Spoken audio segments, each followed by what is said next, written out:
Hi అండి, నేను మీ Shilpa Vinay. Welcome to Vinsy kitchen.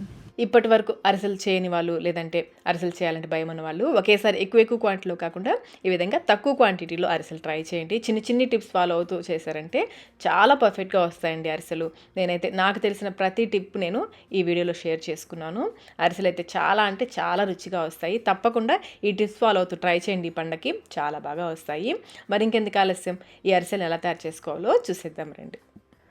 అరిసెల కోసం కుదిరితే రేషన్ బియ్యం తీసుకోండి, అరిసెలు బాగా వస్తాయి. లేదంటే మీరు రెగ్యులర్గా అన్నం వండుకునే బియ్యం ఉంటాయి కదా, దాంతో అయినా చేసుకోవచ్చు. కుదిరితే కనుక రేషన్ బియ్యం తీసుకోండి.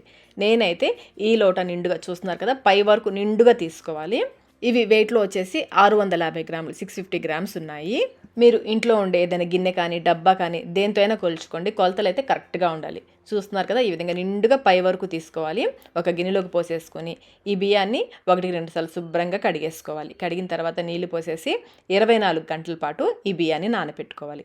మనం మిక్సీలో వేసి గ్రైండ్ చేస్తున్నాం కాబట్టి బియ్యం ఎంత బాగా నానితే పిండి అంత బాగా వస్తుంది. నేనైతే ఒక రోజంతా 24 గంటల పాటు నానబెట్టేస్తున్నాను. మధ్యలో 7-8 గంటలకు ఒకసారి నీళ్లు మార్చుకుంటూ ఉండాలి, లేదంటే బియ్యం వాసన వచ్చేస్తాయి. నీళ్లు మార్చుకునేటప్పుడు బియ్యాన్ని శుభ్రంగా ఒకసారి బాగా కలిపేసుకుని ఆ నీళ్లు వంపేసి మళ్ళీ ఫ్రెష్ వాటర్ పోసేసి మూత పెట్టేసుకోండి. ఈ విధంగా 24 అవర్స్ ఒక రోజంతా నానబెట్టుకోవాలి. నేను నెక్స్ట్ డే మార్నింగ్ చూపిస్తున్నాను. బియ్యం చూడండి చక్కగా నానాయి కదా. ఇప్పుడు ఈ బియ్యాన్ని మళ్ళీ ఒకసారి కడిగేసుకొని నీళ్ళన్నీ వంపేసి జాలి గిన్నెలోకి వేసేసుకోవాలి. ఈ గిన్నెని కొంచెం స్లాంట్గా పెట్టామంటే నీళ్ళు త్వరగా వడారిపోతాయి. మిల్లుకి ఇచ్చే పనికైతే బియ్యం ఇలా వడారిన తర్వాత డైరెక్ట్గా మిల్లుకి ఇచ్చేసుకోవచ్చు. అదే మనం ఇంట్లో మిక్సీలో గ్రైండ్ చేస్తున్నట్లయితే బియ్యాన్ని కొంచెం సేపు ఆరనివ్వాలి. ఏదైనా కాటన్ క్లాత్ పైన వేసేసుకుని పల్చగా స్ప్రెడ్ చేసేసి ఎండలో కానీ ఫ్యాన్ కింద కానీ పెట్టకూడదు, నీడలోనే కొంచెం సేపు ఆరనివ్వాలి. ఈ బియ్యం ఆరేలోపు మనం బెల్లం తురుముకుందాము. నేనైతే బకెట్ బెల్లం తీసుకున్నాను. ఈ సీజన్లో సంక్రాంతికి అరిసెల బెల్లం దొరుకుతుంది. మీకు దొరికితే దాంతో చేసుకోండి, లేదంటే ఈ విధంగా బకెట్ బెల్లంతో అయినా చేసుకోవచ్చు. బాగా తురిమేసుకుని ఇప్పుడు మనం బియ్యం కొలుచుకున్న లోటా ఉంది కదా, ఆ లోటాకి 3/4 లోట బెల్లం వేసుకోవాలి. వెయిట్లో వచ్చేసి బెల్లం 350 గ్రామ్స్, 350 గ్రాములు ఉంది. ఇలా కొలుచుకుని పక్కన పెట్టేసుకోండి.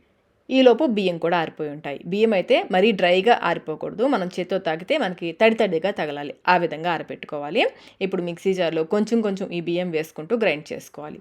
బియ్యం జార్కి నిండుగా కాకుండా సగం వరకే వేసుకుంటే చక్కగా గ్రైండ్ అవుతాయి. అలాగే ఈ మిగిలిన బియ్యం ఉన్నాయి కదా, అవి ఆరిపోకుండా క్లాత్తో కవర్ చేసేసుకోవాలి. బియ్యం అయితే ఆరకుండా చూసుకోవాలి. వీలైనంత మెత్తగా గ్రైండ్ చేసుకోవాలి. అలాగే పిండి జల్లెడ చూడండి, ఈ విధంగా ఉండాలి. ఇలా ఉంటే మనకి బాగా మెత్తటి పిండి వస్తుంది. మధ్యలో గ్యాప్స్ ఎక్కువ లేకుండా బాగా దగ్గరగా ఉన్న జల్లెడ తీసుకోవాలి. ఈ బియ్యం పిండి మెత్తగా లేదనుకోండి, అరిసెలు మనం నూనెలో వేసినప్పుడు విడిపోతాయి. అందుకని జల్లెడైతే మంచి జల్లెడ తీసుకోవాలి. అలాగే జల్లించుతున్నప్పుడు మధ్యలో పిండి చూడండి, ఈ విధంగా ఆరిపోకుండా నొక్కి పెట్టేసుకుంటూ ఉండాలి. జల్లించిన తర్వాత రవ్వ మిగులుతుంది కదా, ఈ రవ్వని మళ్ళీ మిక్సీ జార్లోకి వేసేసుకోవాలి.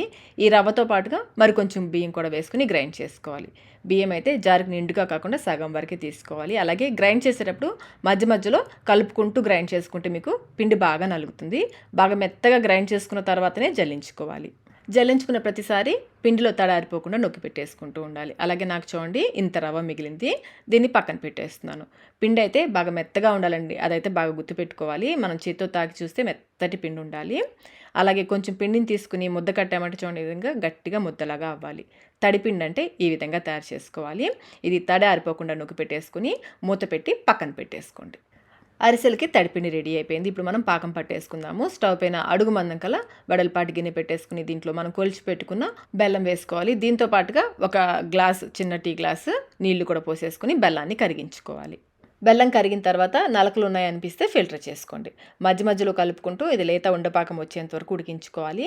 పాకం అయితే మధ్యలో చెక్ చేసుకుంటూ ఉండాలి. ప్లేట్లో కానీ గిన్నెలో కానీ కొన్ని నీళ్ళు తీసుకుని కొంచెం పాకం వేసి చూసుకోవాలి. ఇది ఇంకా రాలేదు, సాగుతున్నట్లుగా ఉంది కదా, చేతికి కొంచెం బాల్ లాగా రావాలి. ఆ విధంగా వచ్చేంత వరకు ఉడికించుకోవాలి. మరి కొంచెం సేపు ఉడికించుకుందాము. ఫ్లేమ్ని లోకి మీడియంకి అడ్జస్ట్ చేసుకుంటూ పాకాన్ని ఉడికించుకోవాలి, లేదంటే మాడిపోతుంది పాకం. మళ్ళీ ఒకసారి చెక్ చేద్దాం. ఈ విధంగా మనం పాకం వేస్తే ఒక దగ్గరే ఉండాలి. అలా ఉంది అంటే పాకం వచ్చినట్లే. అలాగే మనం చేతితో తాకితే చూడండి, చేతికి తీసుకుంటే చక్కగా బాల్ లాగా రావాలి, సాఫ్ట్ బాల్ లాగా రావాలి. గట్టి బాల్ కాదు, సాఫ్ట్ బాల్ లాగా రావాలి. మనం ఎటు తిప్పితే అటు మౌల్డ్ అవుతుంది చూడండి, ఈ విధంగా ఉండాలి పాకం. ఇప్పుడు వెంటనే స్టవ్ ఆఫ్ చేసేసుకుని ఇందులో 4 టేబుల్ స్పూన్ల నువ్వులు, పచ్చి నువ్వులేనండి, వేయించినవి కాదు. అలాగే యాలకుల పొడి కూడా వేసుకుని ఇవి పాకంలో బాగా కలిసేలా కలుపుకోవాలి. ఇక్కడ నుంచి ప్రాసెస్ కొంచెం ఫాస్ట్గా చేసుకోవాలి. ఇంకా ఇందులో 2 టేబుల్ స్పూన్ల నెయ్యి కూడా వేసుకుంటే అరిసెలు చాలా రుచిగా ఉంటాయి. ఈ నెయ్యి కూడా ఒకసారి బాగా కలిసేలా కలిపేసుకుని మనం తయారు చేసుకున్న తడిపిండి ఉంది కదా, అది కొంచెం కొంచెం వేసుకుంటూ కలుపుకోవాలి. పిండి వేసేటప్పుడు ఒక ముద్దలాగా కాకుండా ఈ విధంగా కొంచెం పొడి పొడిగా చేసుకుని వేసుకోండి. స్టార్టింగ్లో 2 గరిటెలు వేసుకుని వేసిన పిండి పాకంలో బాగా కలిసిన తర్వాత మరి కొంచెం పిండి వేసుకోవాలి. స్టవ్ అయితే ఆఫ్లోనే ఉండాలి. ఈ విధంగా బాగా కలిసిన తర్వాత మరి కొంచెం పిండి వేసుకోవాలి. స్టార్టింగ్లో 2 స్పూన్లు వేసుకున్న తర్వాత ఒక్కొక్క స్పూన్ వేసుకుంటూ కలుపుకోండి. పాకంలో మనం తయారు చేసుకున్న పిండి అంతా పట్టేదండి, కొంచెం పిండి మిగులుతుంది. మనం తీసుకున్న బెల్లం క్వాలిటీని బట్టి పిండి ఒక్కొక్కసారి ఎక్కువ మిగులుతుంది, ఒక్కొక్కసారి చాలా తక్కువ మిగులుతుంది. చూసుకుంటూ కొంచెం కొంచెం వేసుకుంటూ కలుపుకోవాలి. పిండి అయితే ఉండలు లేకుండా బాగా కలుపుకోవాలి. పిండి కన్సిస్టెన్సీ చూడండి, ఈ విధంగా ఉండాలి. మరీ గట్టిగా కలిపేసుకోవద్దు. చూడండి, కొంచెం పలుచగా ఉండేలాగా కలుపుకోవాలి.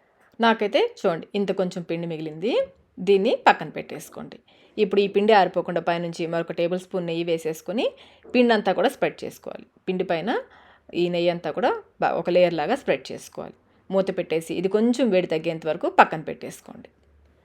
అరిసెలు ఒత్తుకోవడానికి ఒక ప్లేట్ పైన పాలిథిన్ కవర్ పెట్టేసుకుని నూనెతో కానీ నెయ్యితో కానీ గ్రీస్ చేసి పెట్టేసుకోండి. పాకం పిండి కొంచెం వేడి తగ్గిన తర్వాత కొంచెం కొంచెం పిండిని తీసుకుని అరిసెల్లాగా ఒత్తేసుకోవాలి. పిండి చూడండి కొంచెం సేపటికి కొంచెం గట్టిపడింది కదా, కరెక్ట్ కన్సిస్టెన్సీలోకి వచ్చేసింది. ఈ పిండి ముద్ద క్రాక్స్ లేకుండా బాగా రోల్ చేసుకోవాలి.